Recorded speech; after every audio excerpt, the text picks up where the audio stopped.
I attended NostalgiaCon in Houston, Texas, and let me tell you, it was an incredible weekend filled with wrestling, merchandise, voice actors, and so much more. While I love anime conventions, I feel like I connected even more with this con because it was celebrating so many shows that I grew up watching. You know, my favorite parts were definitely the panels. I just love hearing a good talk. It just reminds me of podcasts. So let me highlight a few panels that truly showcase my and maybe your childhood. What makes me happy fills me up with glee. Going to meet down, throwing hands on my shiny teeth and me. The shiny teeth, that's my song. Hi everybody. Oh my goodness. Oh, I'm glad to go. Does everybody know the theme song? In me is an average kid, but no one understands. What happens when your parents are away all the time and you're stuck with a psychotic babysitter? Well, you get one miserable 10-year-old kid. But don't fret, because that is when Wanda and Cosmo appear to be your fairy godparents. The Fairly OddParents, which once rivaled with SpongeBob, premiered on Nickelodeon in 2001, created by the legendary Butch Hartman. Now, this was one of my favorite shows watching growing up. I mean, the humor was top-notch, the music was so good, and the specials, oh my word, the specials, it was so amazing. Here is what Butch Hartman had to say on the creative process when creating The Fairly OddParents. It was just a fun show to create because I wanted to create a show about a boy with no power, Timmy Turner, who had powerful friends. I thought it'd be funny to write for. Like, Timmy doesn't have the power, so he can get separated from his friends. And so I thought, what would be a really fun thing for a kid to do? And I wanted to do science. Like, he could be a science kid, but Dexter's Laboratory was already out, so I couldn't do science. So I thought magic would be a lot of fun, and I thought he could have magic friends. I came up with Wanda first, and I thought it'd be like a Cinderella type of thing. But I'd never seen a fairy godfather before. So I drew this character with green hair, and Seinfeld had just said that Kramer's name was Cosmo. His first name is Cosmo. His first name was Cosmo Kramer. I thought, that's a really funny name, so I named him Cosmo. That's where the show came from. But it was about giving a kid power who didn't have it. There are incredible voice actors on the show. I mean, you guys, they are incredibly talented, and hearing them speak in real life was such an amazing experience. I mean, just listen to them. So when it comes to your casting process, how do you know when an actor is the one? Are there any unexpected things that actors have thrown your way when auditioning? Oh, absolutely, yeah. I mean, real quick, you know the actor's the one when they make you laugh, number one, when they can read what you gave, when you've written already something out, you give it to them. If they can do that, but then they can add to it as well, and not ruin what you've written, that's great. But if they make you laugh, if you're doing a comedy, that's number one right there. You guys, every single one of you made me laugh. And just real quick, for Carlos, the process was interesting. He came in to do Mr. Crocker's voice. And why don't you tell us that story? It's really funny.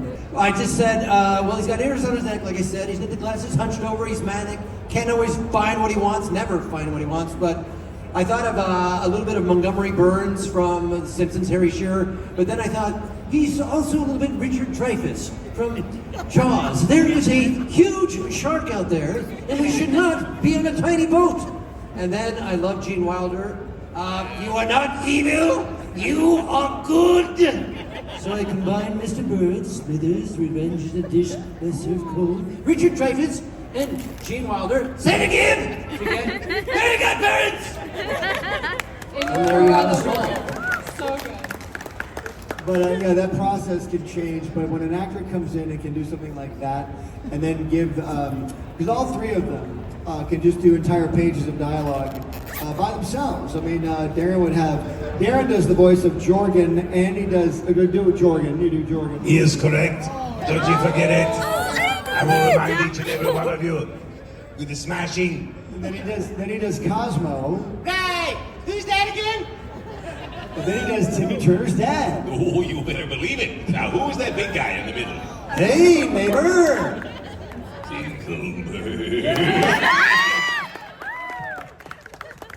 So when you get actors like that, you know you've hit gold. You really have. For me, I think the baristas at Starbucks got tired of me saying, "Oh, I'm a vanilla latte!" I found his segment insightful, and his reflections on Nickelodeon were definitely touching and heartfelt as he made a speech towards the audience at the end. No, that was a great time at Nickelodeon, man. You know, we had Jimmy Neutron down the hall here. We had Fairly OddParents over here. We had Danny Phantom over here. We had SpongeBob going on over here. It was an amazing time. And when you live in times like that, you don't really appreciate it when you're living in it at the time. Because at the time, you're just going through your day. When you get to moments like this in your life, and you guys will as you get older, these are the best times right now. Don't ever not appreciate the time you're in, because it really means a lot. You'll never be this young again. You'll never be this healthy again. You'll never be in this group again. You know, and you never know you know, we never knew when we recorded all together, that was the last time we recorded together. All of them. So, you know, there's a few of us here now, but you'd never know. So always appreciate that stuff, guys. Never take it for granted. Enjoy the ride while you have it, because it doesn't happen for everybody. When it happens for you, please enjoy it. It's really, really fun. Thank you so much.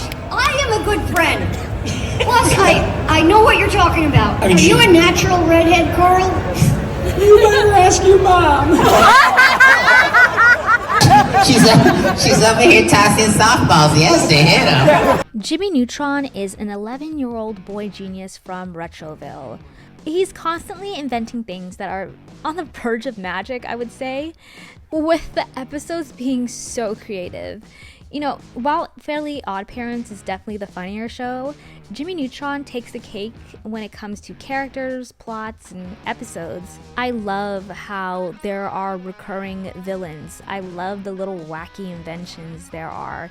And I love Libby. I mean, she's my favorite character of the show. I mean, she had 2 cool designs. I regrettably caught only the last 10 minutes of the Jimmy Neutron panel, but it was still worth it. Jimmy Neutron Boy Genius began as a theatrical movie, which was even nominated for an Academy Award, which it lost to Shrek. The movie's success earned over $100 million at the box office, which led to the creation of the Nickelodeon series.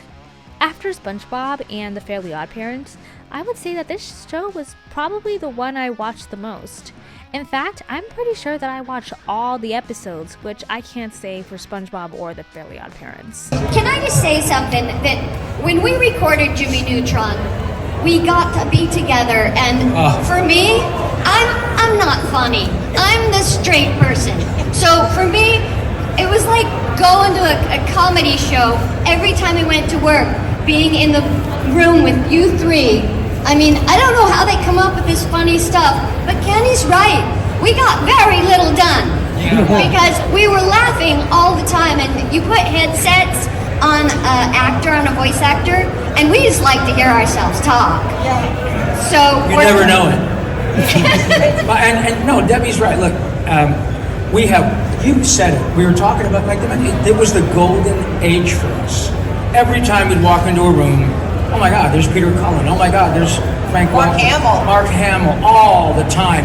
The nicest group of people. And like Debbie was saying, you can't not get this many people together, and all you do is poke one of us with a stick, and that's it. Off you go. But having been, all of us, in those circumstances so many times that we can't even count them, and we are impossibly grateful. By the way, I just want to say that the Jimmy Timmy Power Hour episodes are the best crossover episodes ever, hands down. 1, 2, 3, So the inspiration for this particular show was a lot of things. When it was actually my senior thesis project in college, and so when they asked me to come up with something, they said, my teacher was like, write what you know, like what do you like, what do you want to do? So basically my roommate came in doing a Elvis impression. I go, that'd be funny. I know there's little things like that. That's not like one of the impetuses, and that's my short answer. Van Partible first pitched the show to the Hanna-Barbera company. I think you may recognize a few of these iconic shows, such as The Flintstones, Yogi Bear, and Scooby-Doo. Johnny Bravo initially aired as a segment on their What a Cartoon showcase. Johnny Bravo became part of Cartoon Network's first original lineup, following Dexter's Laboratory. The show was a success, filled with adult humor, pop culture references, and much more.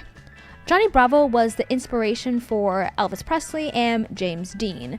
Well, I remember at the audition just saying, so how do you want this character? Because he kind of seems like Elvis, but like Elvis on steroids. And he was like, yeah, that.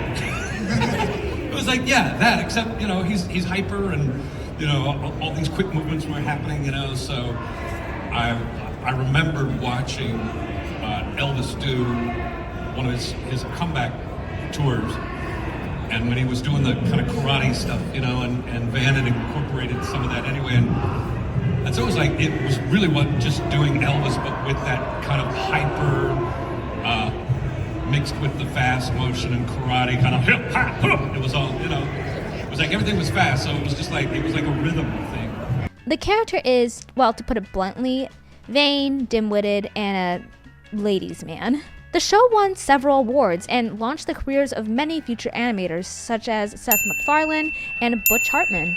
I think one of my favorite things about Johnny Bravo is his catchphrase, "Hey, baby." It's so cheesy and so hilarious. What is up with all these cartoons naming their protagonist Johnny? I mean, Johnny Quest, Johnny Test, Johnny Bravo. It's a lot of Johnnies. And they're all blonde.